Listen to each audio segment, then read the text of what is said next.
You want to make a lot of money? You want to be successful? How do I get from where I am to where I need to be? I didn't want to be rich. I just didn't want to be poor. I started 10 years ago with a vision and 2 employees, and now we're 250 people. We'll do 150 million this year. And every day when I get off the elevator and I walk into my office, it's this feeling of accomplishment and satisfaction, knowing that I had this vision and a few years later, it's real. You know, when I was younger, my parents didn't speak any English. And like many immigrants, since I was a little kid, I was 8 years old when we came to North America. And so I had to read the contracts. You know, when my dad bought a house, I had to read the mortgage and go through the paperwork. And when I was around 18 or 17, I looked at being, at that point, we were, lower middle class. And I said, how do I get from where I am to where I need to be? And so I started calculating how much money I would have to make in order just to buy a house. And then I added the taxes into it and all the other stuff. And I realized how difficult it was going to be to accumulate capital. Because that's the hardest thing to do, is to accumulate capital. It's one thing to get paid a lot of money, but if you look at the tax system in North America, it's really hard to amass capital. And I just decided that I didn't want to be where I was. I didn't want to be middle class or lower middle class or mediocre. I just wanted to be great at something. Because I figured out that the people that I saw that were doing great things were fundamentally great at one thing. The analogy I always use is Peyton Manning gets paid $10 million a year. He doesn't get paid $10 million a year to tackle, to kick the ball, to play defense. He gets paid $10 million a year to do one task and do it really, really well. Nobody buys from you. Nobody makes you wealthy because you're okay at something. The world does not reward mediocrity, nor does it reward average. It only rewards exceptional. So you got to find that one thing that you're good at, and you got to become great at it. Because if you focus what you're not good at and try to become good at it, you're going to run into somebody who is going to clean your clock at it. When you think about success and you think about business and you think about being an entrepreneur, everybody wants to talk about the good times. And I always say to people, it's easy to be an entrepreneur when the sun is shining. It's easy to run your own business when there's good cash flow and people love you and there aren't many problems.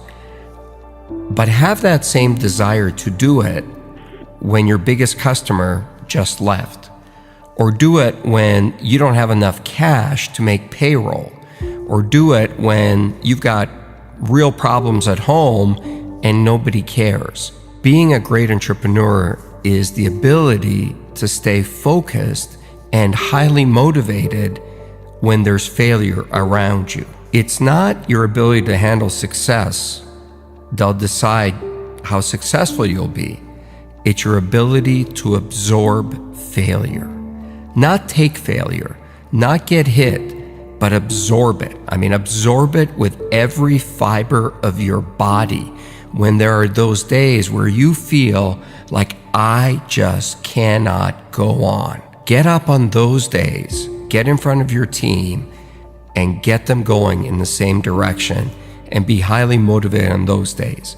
Because if you can do it on those days, you can do it any day. Being a successful entrepreneur is really lonely. I'm not saying that because I expect people to call me up and say, I'll be your friend and look for sympathy. But it's true. The more successful you are as an entrepreneur, the lonelier it is, because there's just less people that you can hang out with. And the bigger you are, also the bigger the target on your back, and someone's always out to get you. When you're starting out and things aren't going well, misery really does find company. It's easy to find a lot of people to have a beer with and hang out with. But that level of focus to keep going is really difficult. And so one of the things I try to do is I look for people that have been where I want to go. And I love to learn. I've looked for many people along the way. From Warren Avis, the guy who started Avis Rent-A-Car, I used to work for him indirectly. He owned a holding company that I worked for, and he was a great guy. To people you've never heard of, to even some of the other sharks. I've learned a lot from Mark Cuban. I've learned a lot from Damon John. I've learned from a lot of people. The biggest lessons and my biggest mentor was always my dad, because that level of courage I had never seen in another human being. And when I was younger, I didn't really understand it. Once I got older, I understood the sacrifices that he had to make for me to be given the opportunity to be successful. I mean, he was 37 years old, left a communist country, crossed the border, hopped on a boat, and brought his wife and me, my mom and I, with one suitcase to a foreign country where he didn't speak the language, didn't know a single soul, and we had something like $20 in our pockets. That's courage. And as I got older, what I really learned out of that is never complain, because number one, nobody cares, and two, all you deserve in life is an opportunity. Man, when something gives you an opportunity, you got to take it, you don't complain, and you got to go for it. I'm a highly emotional guy. I'm a highly passionate guy. I love my business. I love everything about it. Where I'm not emotional is when it comes to winning or losing. You've got to be very careful about not taking your own bias or emotion into a negotiation or into a fight or into anything, because you've got to be very clear what the goal is. And in business, the goal typically is to make money. When I went to sell my first business to AT&T, I didn't want to sell it.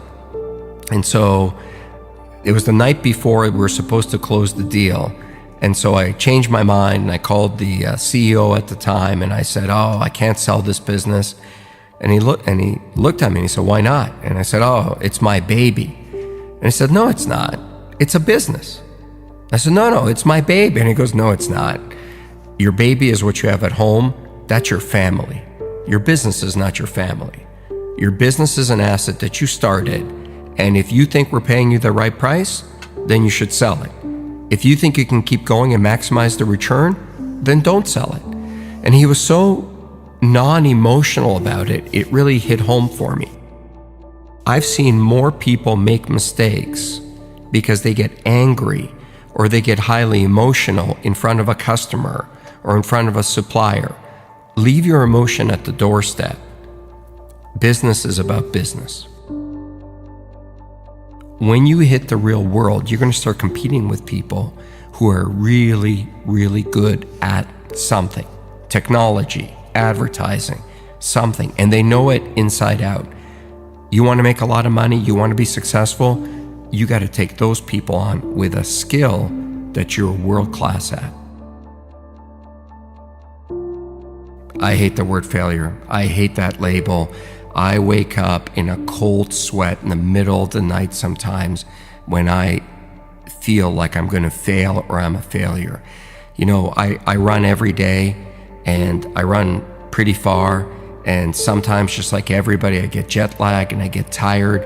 And when I get to that point where I feel I cannot go on, this little inner voice inside me says, "What are you, a failure?" And then I don't care if my feet are going to fall off and blood is going to start dripping out of my veins. I will not stop.